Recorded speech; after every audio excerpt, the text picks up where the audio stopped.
You don't deserve to eat the food. After my husband's wake was over, my mother-in-law loudly scolded me at the reception after the wake.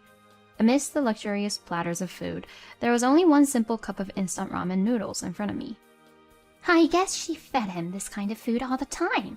Daniel's death was your fault, for making him continue to eat poorly. It's all your fault. I started to cry. Then I picked up the fork. Thank you. What? Without paying attention to my bewildered mother-in-law, I sobbed and slurped my ramen. Because this is... My name is Natalie. I'm a 28-year-old housewife, married for 3 years this year. I met my husband Daniel in college, and we started dating. When I first met him, he seemed to be a kind, soft-spoken young man, but as we got more involved, I saw a very passionate side of him. You should read this author's book. It's very interesting.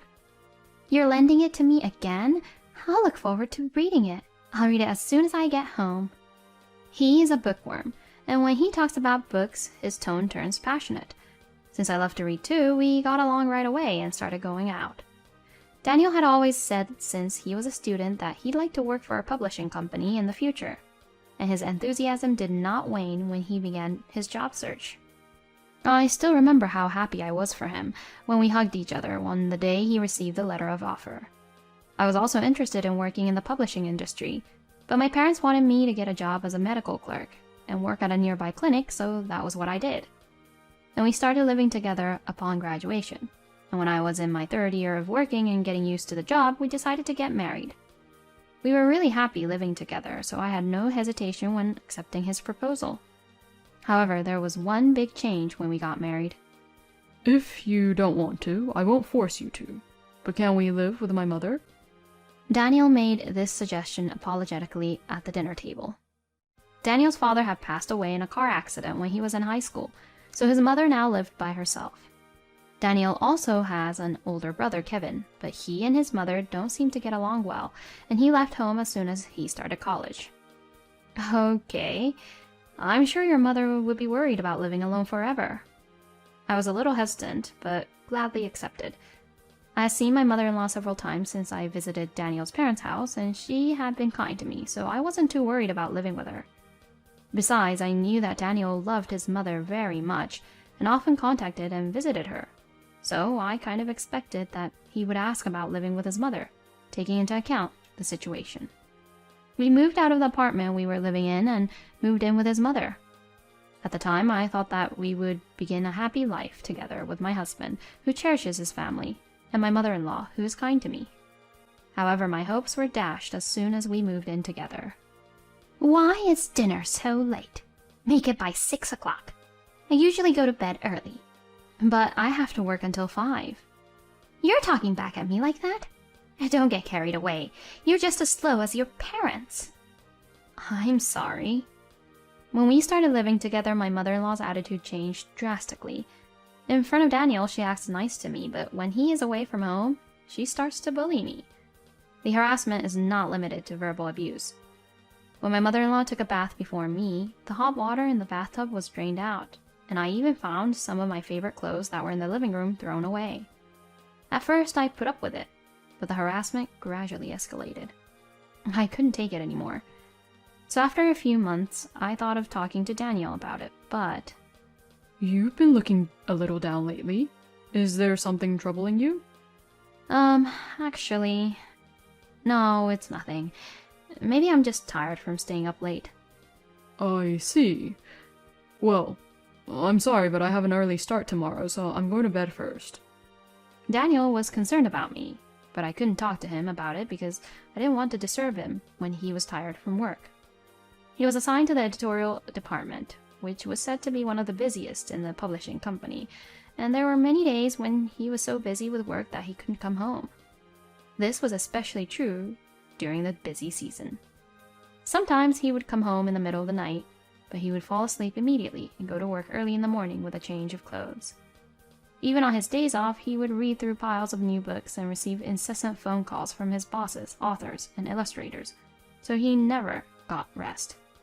Even so, he did not complain, and in fact, he seemed to be doing his best, but the dark circles under his eyes were getting darker day by day. If I put any more pressure on Daniel, he would break down. With this thought in mind, I was careful not to let Daniel know about it, no matter how harsh my mother-in-law was to me. Daniel seems to be having such a hard time, but you have it so easy as a clerk. My mother-in-law once told me such a sarcastic comment. It's true that my job is easier than Daniel's, but it's hard work to learn technical terms and deal with complaints.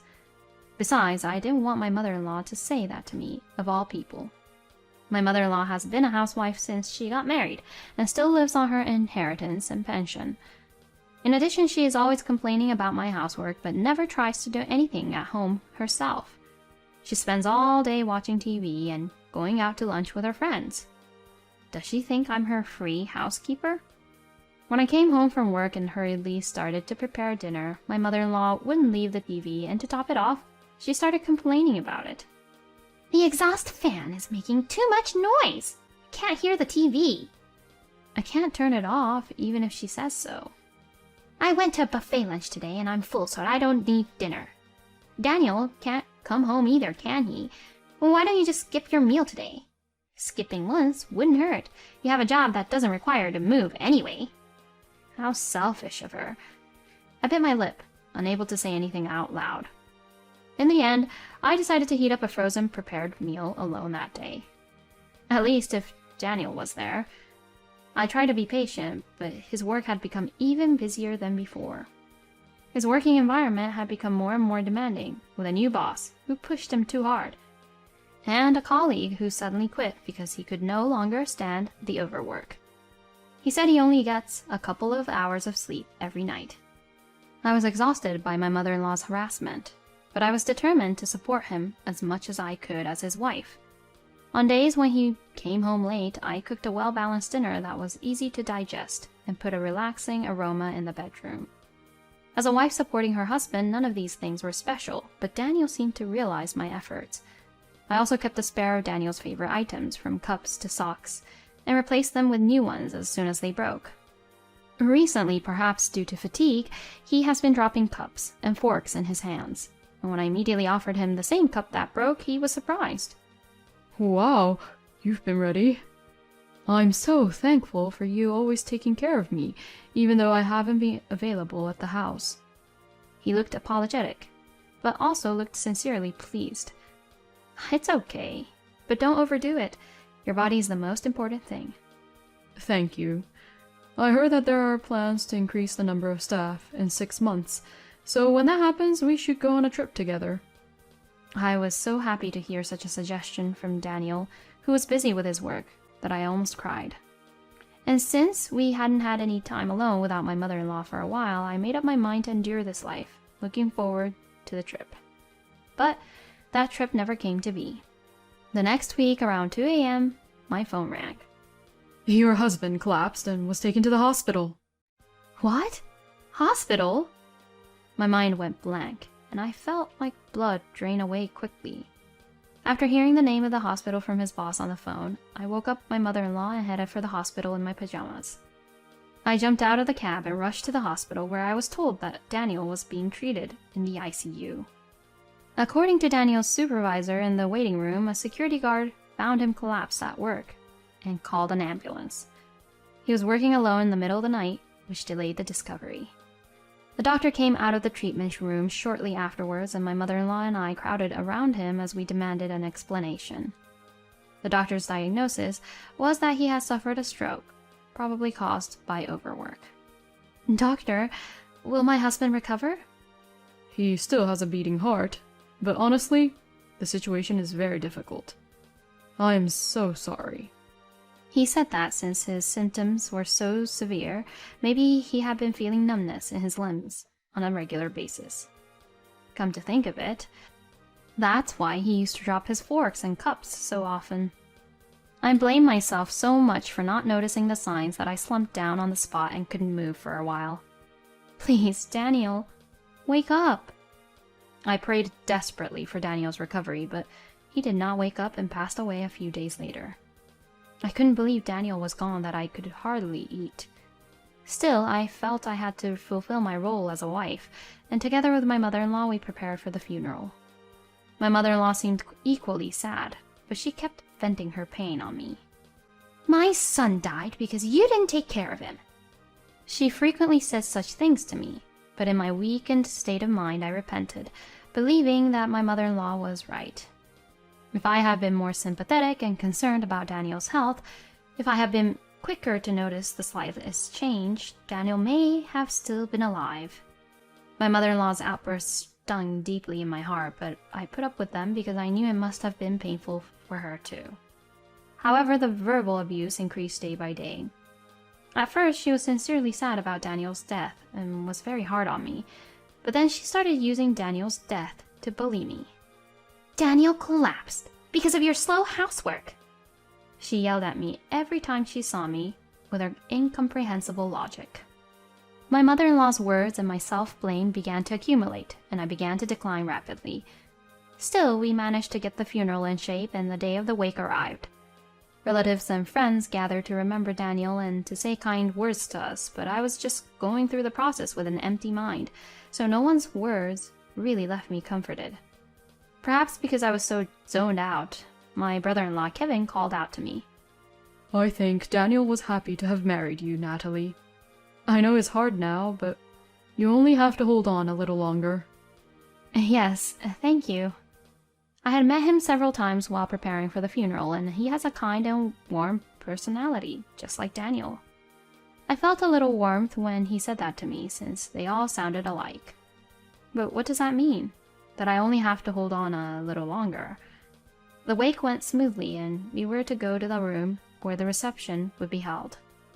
I was running late as I was being approached by Daniel's colleagues on the way, and I hurried to the table for the relatives. Almost everyone was there, and when I took my seat, I saw an unbelievable sight.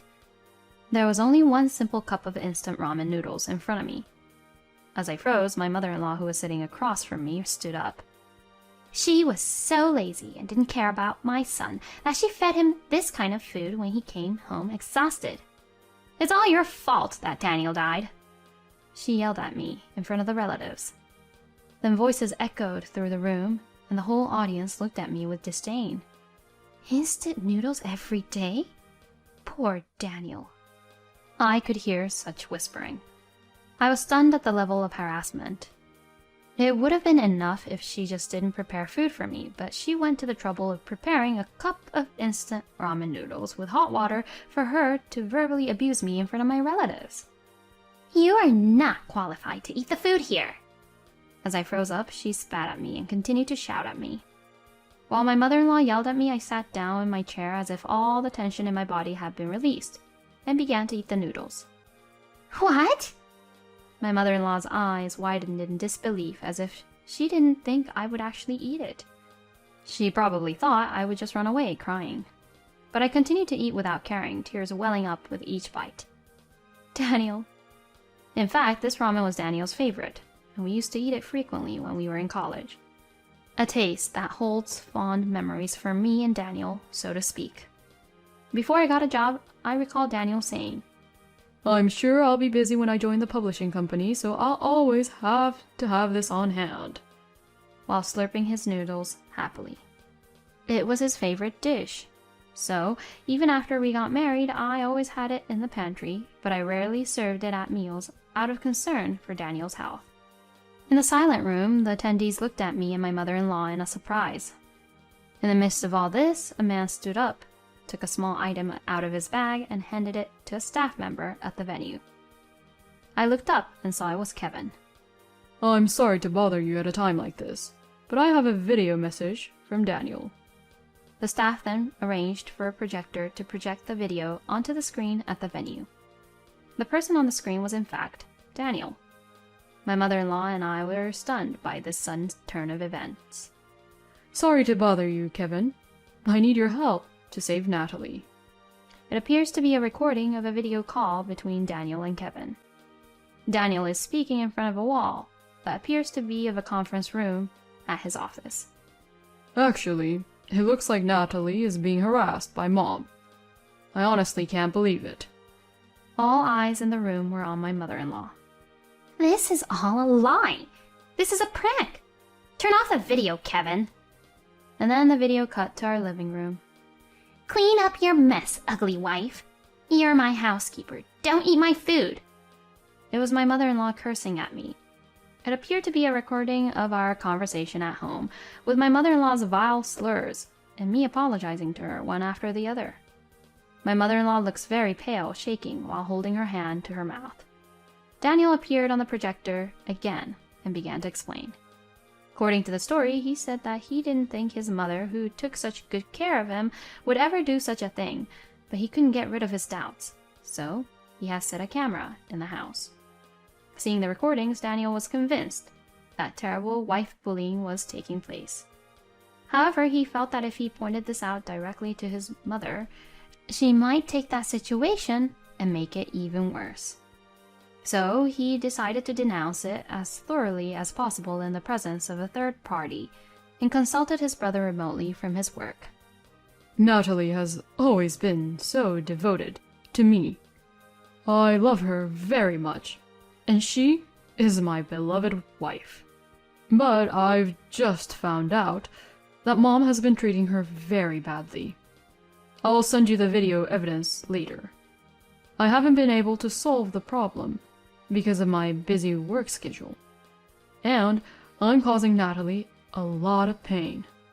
Please, I need your help. The video stopped there, and the room fell silent again.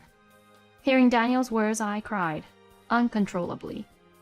I couldn't believe that Daniel was so concerned about me, and that he had consulted with Kevin in spite of his busy schedule. I received a sympathetic look from the attendees while they gave a scornful look to my mother-in-law. "That mother is a jerk." Poor Natalie. "So the story about the instant noodles was a lie?" The voices of the attendees blaming my mother-in-law grew louder and louder, until Kevin finally put the final nail in the coffin. Apologize to Natalie, and don't harass her ever again. My mother-in-law could no longer stay there and ran out of the room. After that, Kevin took over, and the wake was over without another incident. When I returned home, my mother-in-law was very upset that her sons had found out about her bullying and was avoiding me. I still haven't been able to get over Daniel's death, but thanks to him, I have regained my peace of mind. After the funeral, relatives who were worried about me after seeing the video visited our house frequently. "I'm fine. Please, don't worry about me." My mother-in-law received to the cold stares of the relatives every time they visited. Finally, she couldn't stand such a life any longer and moved far away by herself. She seems to be living on her meager pension and spending her days without any sense of fulfillment. I felt sorry for my mother-in-law, but I wanted to cherish every minute of my life for Daniel, so I didn't contact her. I also joined volunteer activities to appeal for the elimination of death due to overwork in order to reduce the number of victims like Daniel, and started a new life.